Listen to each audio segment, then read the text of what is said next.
Alright, ladies and gentlemen, DSP here, and welcome to my recap and reactions broadcast about the Ubisoft 2019 E3 press conference. As you can see, we're in full-on form here for E3, celebrating Ubisoft's one and only game that they release every year, Just Dance, or at least if you watch their press conference, that's what you would believe, since they always do an insanely overblown dance number during their press conference, despite the fact that people who play Just Dance don't watch E3 because they're not mainstream gamers who are interested in new releases. They just play Just Dance because they're the people who play the weirdo games that aren't really part of a mainstream gaming. I say this every year. This is obviously a joke. This is not going to actually be the background for this, but I just wanted to throw that out there. And shout out to Popsicolo, who made all these for me. And made that joke because I thought it was a pretty funny joke. All right, so Ubisoft E3 2019.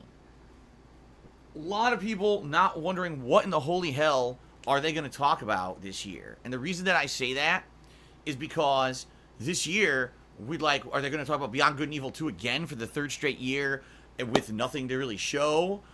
We know there's no new Assassin's Creed game this year. They'd already said no Assassin's Creed in 2019. You got to wait till 2020 for the next one. So there was a lot of speculation about what we would see at the Ubisoft press conference. Notably, we were hoping for more information about Watch Dogs 3, which just had a leak last week that apparently it's going to be a game where you can control any NPC, and it was going to be set in London, okay? But outside of that, I mean, what else were we going to hear? More updates on The Division, something on Rainbow Six Siege. Would there be a new Splinter Cell game? What was going to happen? No one really knew.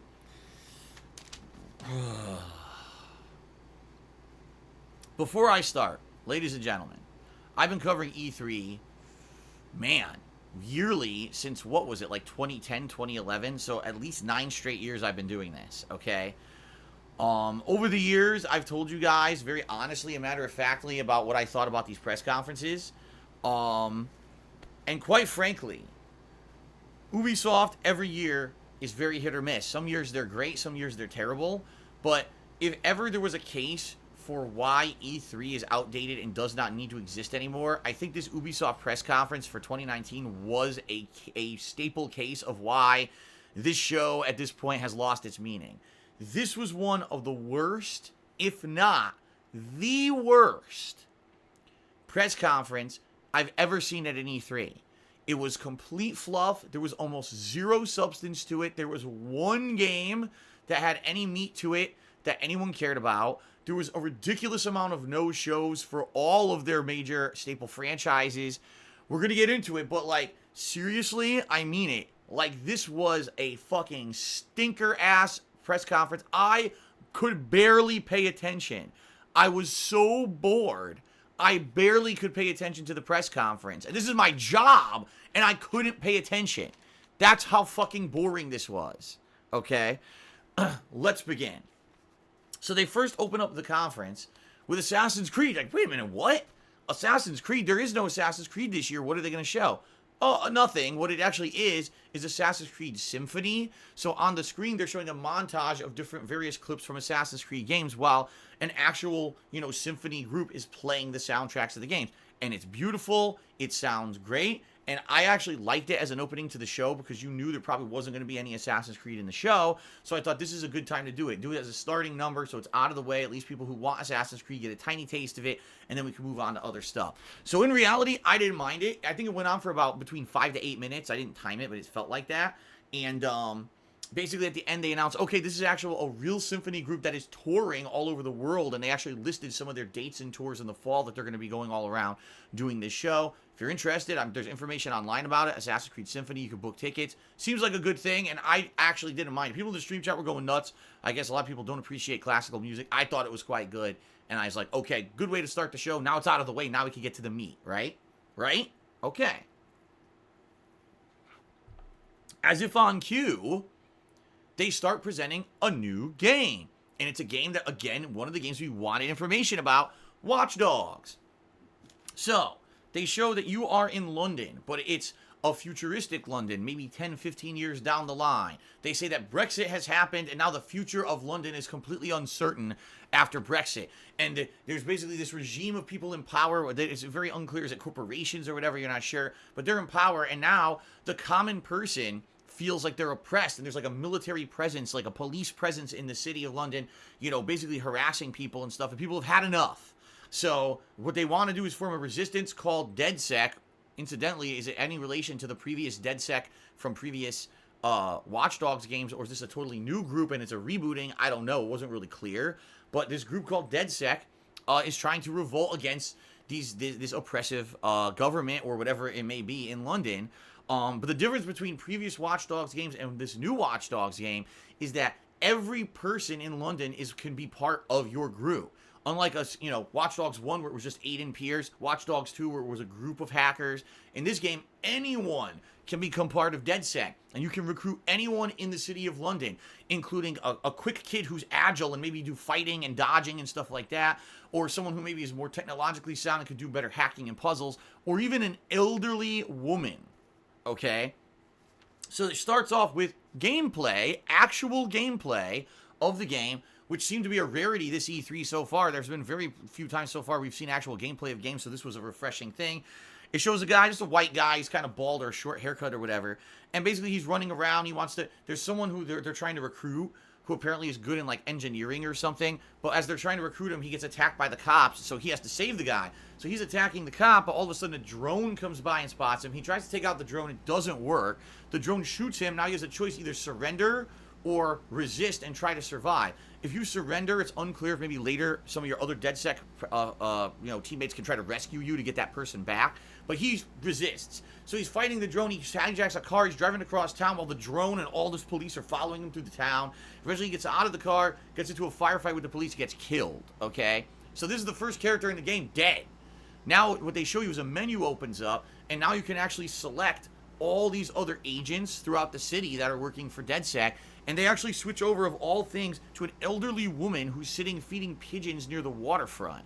And she's like, oh God, what happened? Now I gotta get to work. And she walks to this like government building, throws down a little drone. The drone turns into a spider robot that's electrocuting people. She's walking around and tasing people. She does the slowest parkour you've ever seen. Like, she grabs onto like a railing and like kick flips over in slow motion because she's old, she can't do it. So basically it's like a parody of what you would be doing in previous Watch Dogs games, where you're like a superhuman guy who could leap over shit and fight everyone hand to hand. Well, she can't do it, so they do like funny animations and stuff for her, which is pretty funny.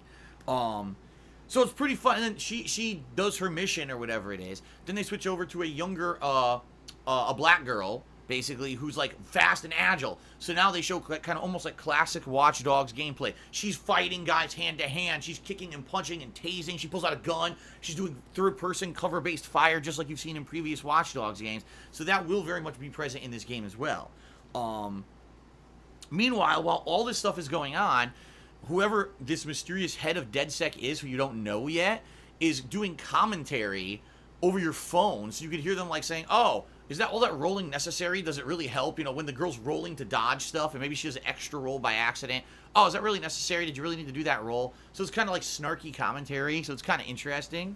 So then they go ahead and they announce that in this game, every NPC will be recruitable. Every NPC in the city. Now, I'm going to be very honest here. That makes me feel like what we saw in this E3 gameplay reveal honestly isn't representative of what the game is going to be. I could be wrong. But I think what they did is they made 3 scenarios of 3 interesting characters with a lot of dialogue. But what's going to end up happening is the characters will be very generic and won't have much story-based content whatsoever. Instead, it'll just be, oh, you recruit the person, and it's a generic archetype. There's an action type, there's a slow elderly person type, maybe there's a driver type who drives vehicles better, you know what I mean? Maybe there'll be like 4 or 5 archetypes of person, but they're all going to be generic and fall into that archetype and not be very unique after you've seen each mission type.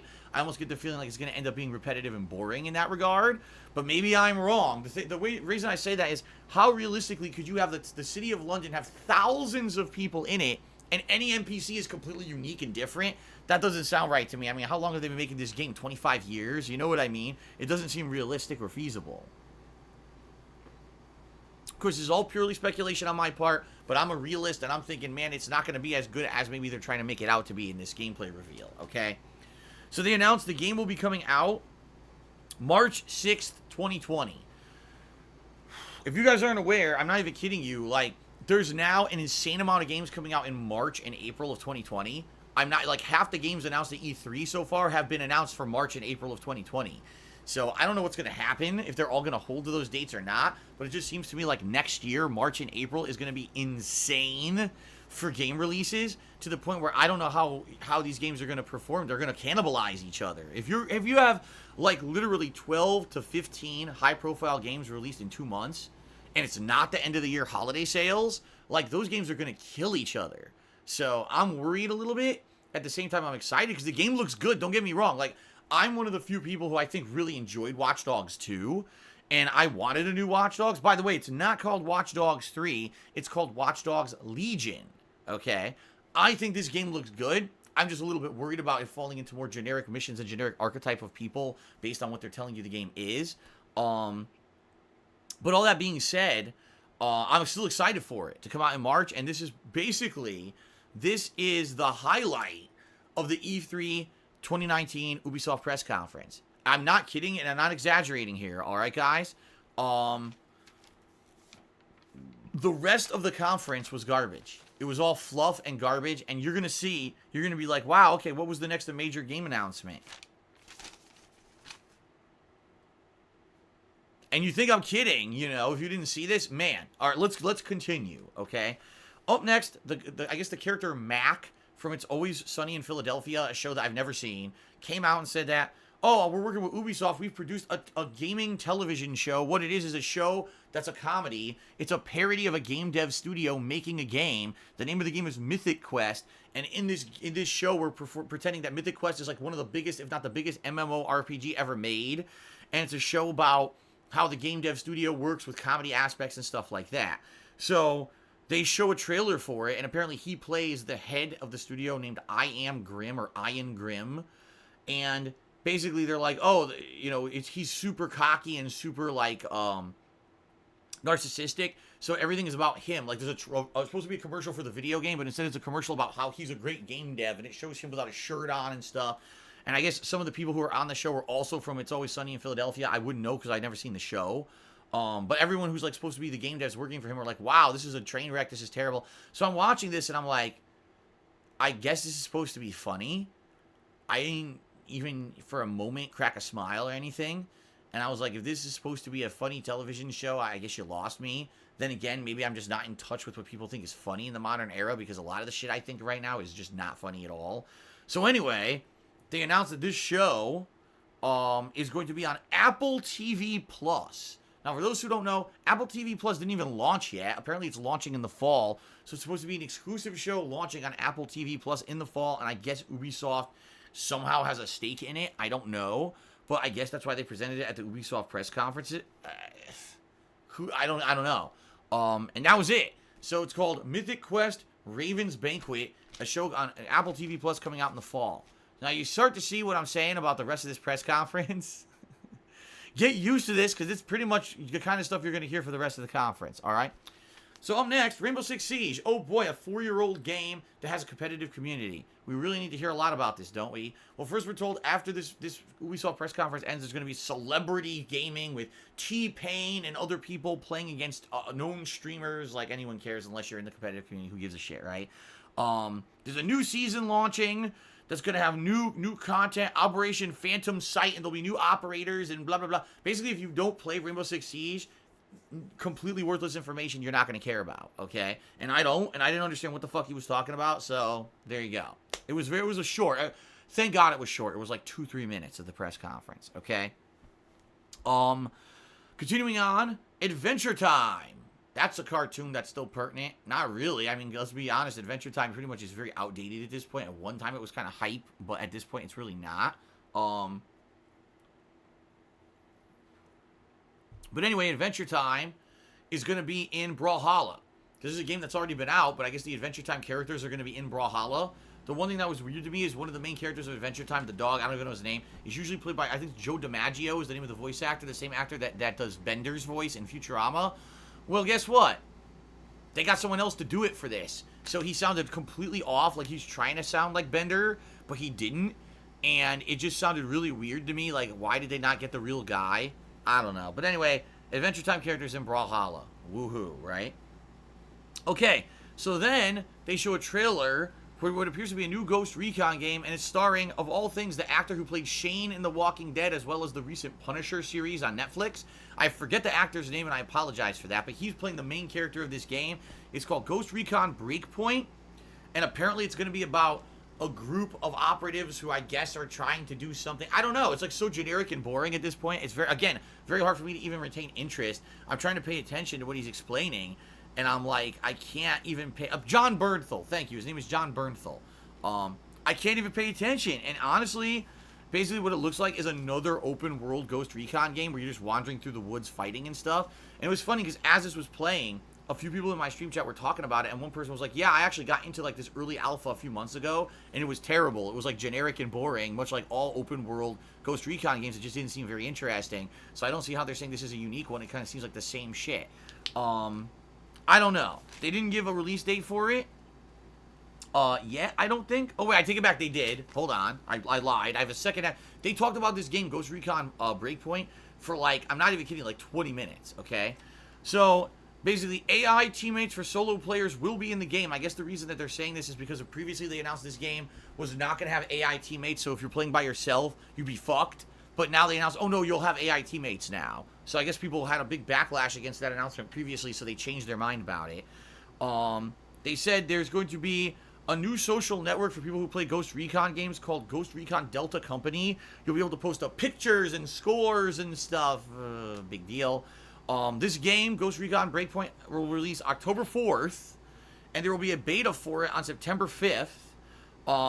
That we're promised there will be content in this game for years to come. This is not just a flash in the pan game. There will be support for years to come. Okay? And then all of a sudden they say, but we got a special surprise. Okay? And they fade to black, and all over here, dun dun dun dun dun dun dun dun dun dun dun dun dun dun dun. You're like, wait a minute, what? And they show the Terminator eyes light up. It's a Terminator. Wait a minute. Did you see Microsoft's press conference yesterday? They did the exact same thing. They faded to black during the Gears 5 presentation and went dun dun dun dun dun dun dun dun, and it shows the Terminator.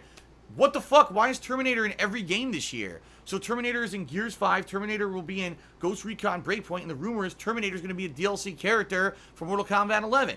Did they just fucking completely sell out and sell to every Terminator is going to be in Tetris this year. Terminator will be in Final Fantasy VII next year. Terminator, Terminator, Terminator. What the fuck is with the Terminator in every video game?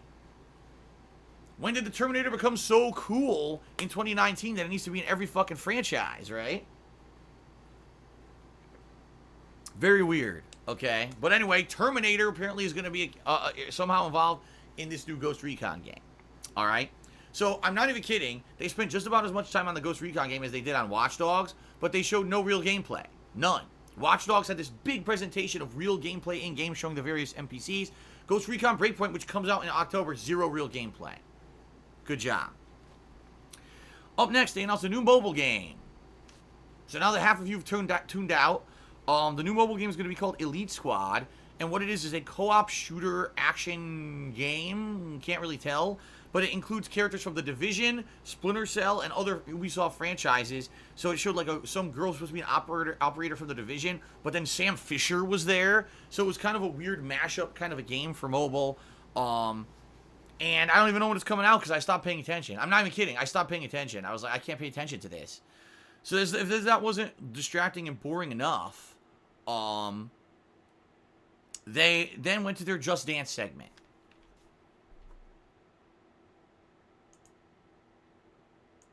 Okay, so they announced this year, if you can believe it, is the 10th anniversary of Just Dance. They've made 10 of these fucking games so far. Thank God I never played one of them. But anyway, Just Dance. It's the 10th anniversary, and they do a big, like a movie-style trailer. They have people coming out and fucking dancing. They got a panda dancing. They got fucking people in street clothes. They got people in workout clothes. They got people in outfits that look like they're in the military. They got people coming out doing backflips and double somersaults, and this goes on for about 5 to 10 minutes of garbage. Horrible music, some of the worst music I've ever heard in my life. As usual. If anything, though, they did not bring out, like, a pop musician to sing. So I guess there was some mercy given. And they said the new Just Dance is coming out in November. Okay. Now back to reality, because in reality, as I said earlier, no one watches E3 for Just Dance. Just like EA didn't do a press conference this year, but EA usually spends an insane amount of time talking about their sports games, when no one who fucking isn't sold on a sports game is going to watch E3 to go to, oh, I got to buy that sports game now because I heard about this at E3. Doesn't happen. Same thing with Just Dance. That's not the core audience they're appealing to, but they're so stupid, they still don't fucking understand this after all these years, okay? All right, continuing on. For Honor is getting a new DLC called Shadows of Hitokiri, where apparently there's a new enemy type that's kind of a supernatural enemy, but it was weird because it looked like the same enemies that there's been in the game since the beginning. I guess what someone in the stream, in my stream chat said was they're actually making For Honor 2, and so the reason that they keep doing DLCs and expansions, they keep talking about For Honor 1 every year, is because they want to kind of branch the transition to 2 and make it feel like it's still a pertinent game, when in reality, the game lost the majority of its player base, and no one really talks about it or plays it anymore. Whatever, I don't know, For Honor was dead for me, so, but they're getting a new DLC.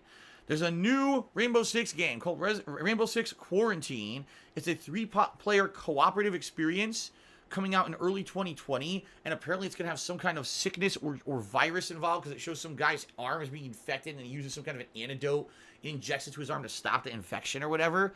But it's not exactly clear what it's going to be. It looks like it'll be post-apocalyptic 3-player co-op, but that's all we know about it right now, okay?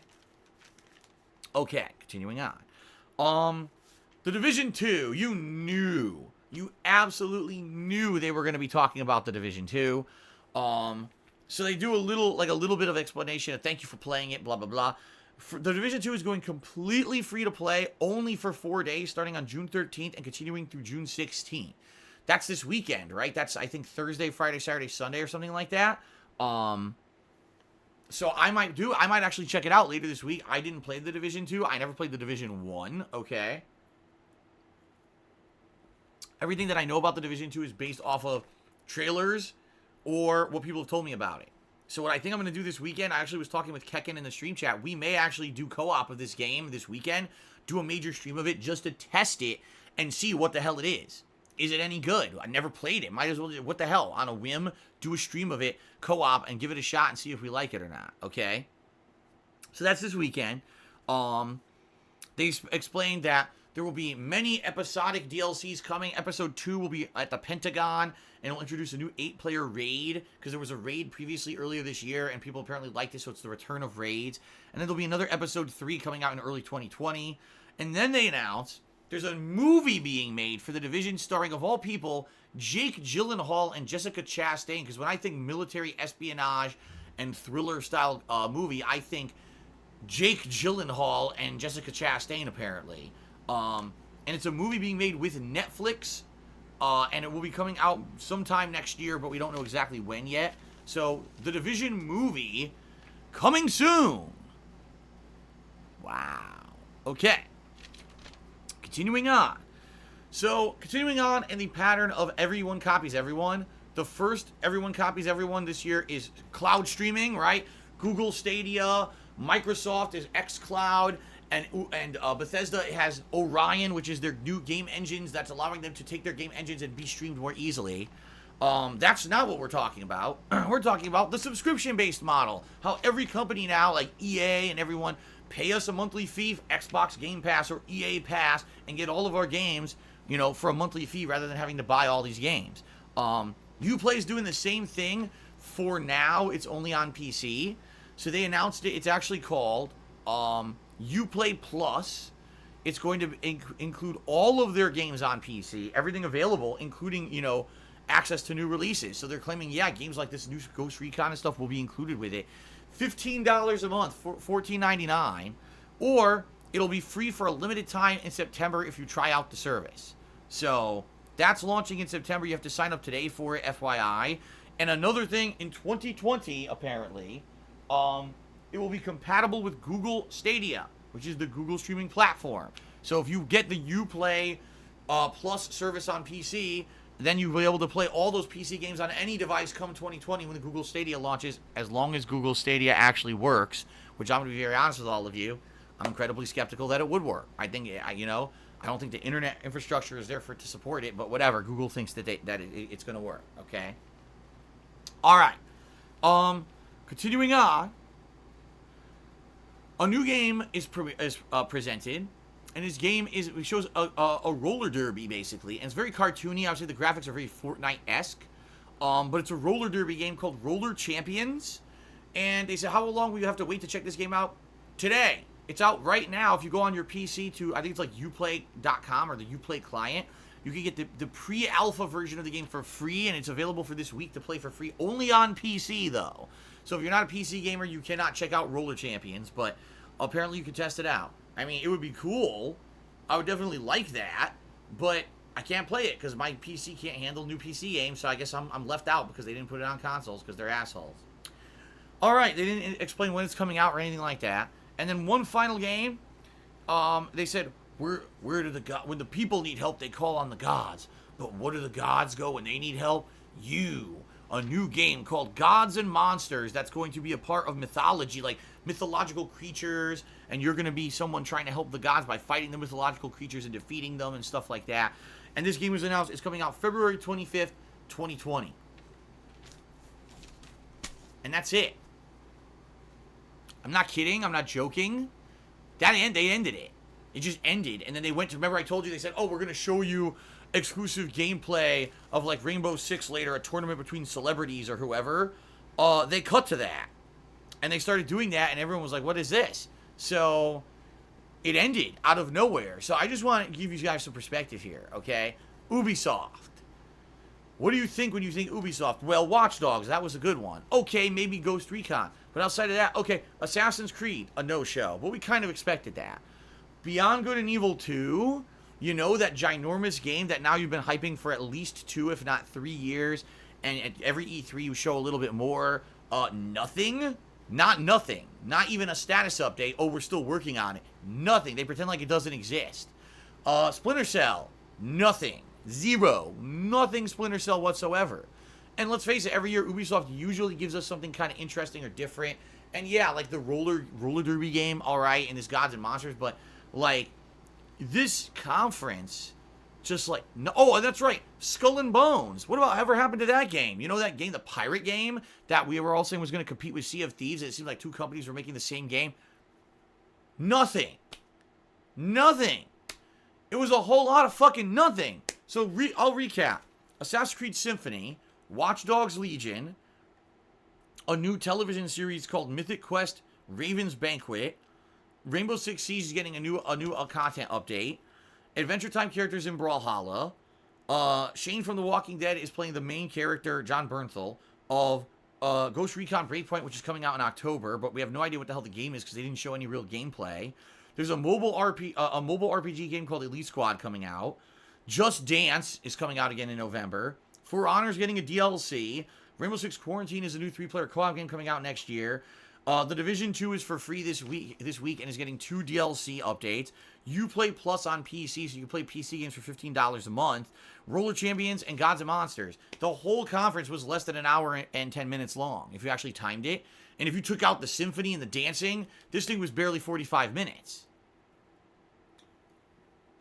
I mean, again, if there's ever been a case in point that E3 is kind of outdated and we don't need these conferences anymore, we didn't need it. All they needed to do was present Watch Dogs Legion and say, we're done, and turn the whole thing off. There was nothing else that they really showed that was of any interest to anybody without any kind of concrete information. You know, like, I'm just blown away. Ubisoft has done way better in the past. Now, they've had some bad years too, but this was just a waste of everyone's time. Like, I was, getting hyped for a conference, and you watch this, you're like, why am I doing? I could not pay attention. I was already falling the fuck asleep during this convention, and it's like, what happened here, man? So, in my opinion, Ubisoft, so far, the weakest conference by far, and the only thing they really presented of any substance was Watch Dogs Legion, showing actual gameplay of it. Outside of that, the whole thing was a waste of everybody's time. Pretty bad. Let's now get to contributions, and I will react to what people have said here. So first of all, we start off with actually it was DJ Runo who cheered first. So I should get DJ Runo up there because we thought that the cheering wasn't working, but actually it did. So let's go ahead and get him up there. Thank you, DJ Runo, for that cheer earlier. X Legacy 214 tipped me $20 and says, I feel like they're writing the Tom Clancy games to death. It seems like every game they talked about was Tom Clancy. Literally, the only game I care about and I'm excited for is Watch Dogs. Excited to hear your take. Well, funny you said that. Rainbow Six Siege is Tom Clancy. Ghost Recon Breakpoint is Tom Clancy. The mobile game Elite Squad is Tom Clancy. Rainbow Six Quarantine is Tom Clancy. The Division 2 is Tom Clancy. So, more than half the conference was Tom Clancy. You're absolutely right. You're 100% correct. It seems like Ubisoft at this point has nothing but things based off of some kind of like military espionage, shooter style game, and it's all fucking Tom Clancy. I don't know. You know, why is there nothing else? You know, they did try. I mean, they're not. It's not like they didn't try with Roller Champions and this other game. But you're right. It's kind of lame that half the conference is Tom Clancy at this point.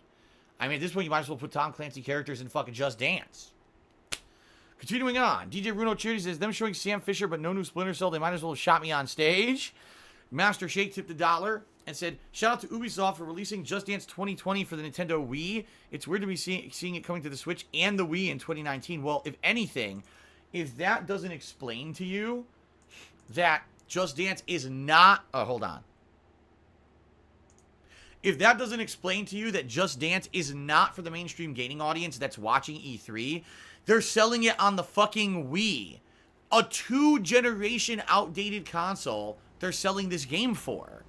When in reality, anyone who's a gamer watching E3 obviously has a more modernized console. But the reason they did that is because they know it's a casualized game for casualized gamers who aren't watching E3. And some of them only own a Wii. They never bought another console after the fucking Wii. Pretty funny, huh? Okay, continuing on. Oglop Trainer did a 100-bit cheer and says, judging from 2018 and 2019's February and spring releases and all the stuff coming out in March 2020, it looks like March and April is becoming the new hardcore gaming season. I mean, it seems to me that there's something, like maybe that's the end of the financial year for these companies or whatever, and even though they realize that they can actually get some bonus sales at the end of the year for Christmas, that season now is becoming too bloated. And so now what they're seeking to do is push their games to the first quarter of next year. And that's all well and good, except that so many people are doing it that now the idea that we don't want to cannibalize ourselves around Christmas, put it in the spring, now means everyone's in the spring, we cannibalize each other again. You see what I mean? I am one of these people that I don't understand why there aren't games in the summer. Why are there so few new releases in the summertime? It's an ideal time. Most kids are out from school looking for something to do. Most other people are working jobs because they're not in school and stuff. They can work jobs and make money now for the summer. They have money to blow. Why the fuck don't games come out in the summer? I don't know, man. But definitely, I agree with you that, like, it seems like the spring now is going to just be insane at this point. Like I said, between late February, March, and April, we're going to have 15 major releases from what we're seeing at this E3. It's just nuts how packed things are getting right now. DJ Bruno Charity says, can we have Terminators in Phoenix right now, too? Yeah! Terminator will say, objection. And he crashes through the fucking podium. Okay, anyway, that's stupid, but... Continuing on, Mr. Papavera Charity said, Just Dance is now that's what I call music of the video game world. Pretty much. You're absolutely right. Joel took me $2, and he says, I don't know why you're so hard on mobile games. In 2018, total global gaming market was worth $137 billion. 51% of that is mobile. It's growing. FYI, console and PC are neck and neck with $34 billion and $32 billion, respectively. Joel, I'm not downplaying mobile gaming. In fact, I said this. Mobile games make more money than console. We knew that. And mobile games make more money than PC. We knew that. And the reason is because it's a market where it's easy to play. You immediately get the game for free. You download it to your phone immediately. Okay. So, okay, great. And then you do microtransactions out the ass. It's an addictive model. It preys on people's weaknesses and the fact that people get addicted. And it's stupid as hell, in my opinion. But it happens. Everyone's, you buy a mobile game, you're going to spend a few bucks on it. So, the thing is, this market is not This market, is there crossover? Sure, I myself have played mobile games before, but people who are hardcore into console games aren't going to be hardcore into mobile games. People that are hardcore into mobile games won't be hardcore into PC games. You see what I mean? Like, there will be some crossover, but it's a different demographic. Much like I just said, the Just Dance demographic is not the main gaming demographic who's watching E3. The people who play these games primarily aren't the E3 audience. Now, there's some exceptions. Fallout Shelter, absolutely 100%. There was a crossover there. But when you're now taking your E3 conference to present multiple mobile games that aren't out yet, and we don't even know if they're going to be good, and, you know, people are here to watch about your new games. Where's Beyond Good and Evil? Where's Assassin's Creed? Where's Splinter Cell? Oh, new mobile game. You're counterproductive. You actually make people not like you more because you wasted their time not presenting what they're watching E3 for. The core audience that watches E3 is looking for new major gaming releases on PC and console, not on mobile. All right? Now, this could change over time if we see more robust mobile games or whatever. But quite frankly, in my opinion, it's a waste of everyone's time, and I agree with people who say that I think it's a waste of everyone's time. However, Joel, you're absolutely correct. Mobile games are the most profitable gaming market there is. I'm not saying that they don't have a place. I'm saying E3 is not the place. That's what I'm saying, okay? Mega Racist Gamer tipped me $1 and started insulting Asians or something, so I'm not even going to read it. But thank you very much for the tip regardless. Continuing on, DJ Runo cheered and said, for many years, E3 had a heavy console focus. For once, they have something for PC, and now they're assholes. I don't think that. Like, I guess what you're saying is Roller Champions or whatever, and also the Uplay only for PC. I'm not saying that at all. I'm just saying Roller Champions looks like a game that would be perfect on console as well as PC. Why is this only going to be on console? And let's face it, Roller Champions probably will eventually be on console, so why not have the free alpha on console right now? I understand it's a much easier platform to release on PC. I get that. It is. You don't have to go through the hoops of Xbox Live and PlayStation Store and shit like that. But still, that's not fair. You have a diverse customer base watching E3 for console and PC. Oh, here's a great game that's coming to everything, but you can only play it for free on PC now. Lack of effort. That screams lack of effort to me. That's why I'm upset about that. Spitzer Charity says, this year's E3 has been really fucking lackluster. I think it might have to do with the fact that we're at the end of the console cycle. More companies are moving to streaming and live service options. Yeah, and it's kind of weird. It's kind of weird. And the reason I say that is we're talking about new consoles. We just, yesterday at Microsoft's press conference, we talked about Project Scarlet. And everyone got hyped for it. But it seems to me there's a major focus on Project xCloud, Google Stadia, Orion for Bethesda that's going to make their games more viable for streaming. So why are we getting excited for the new generation of consoles if what we're being told is games won't need a console or a PC to run anymore? You're just going to stream the game over the internet, right? So if there was confidence in the technology of streaming over the cloud, why are we worried about new consoles and why are we still hyped? You see what I mean? It almost seems to me like there's a skepticism in the air that even though all these companies are working on it, that it's not going to be what they're pretending it's going to be at launch. You know what I mean?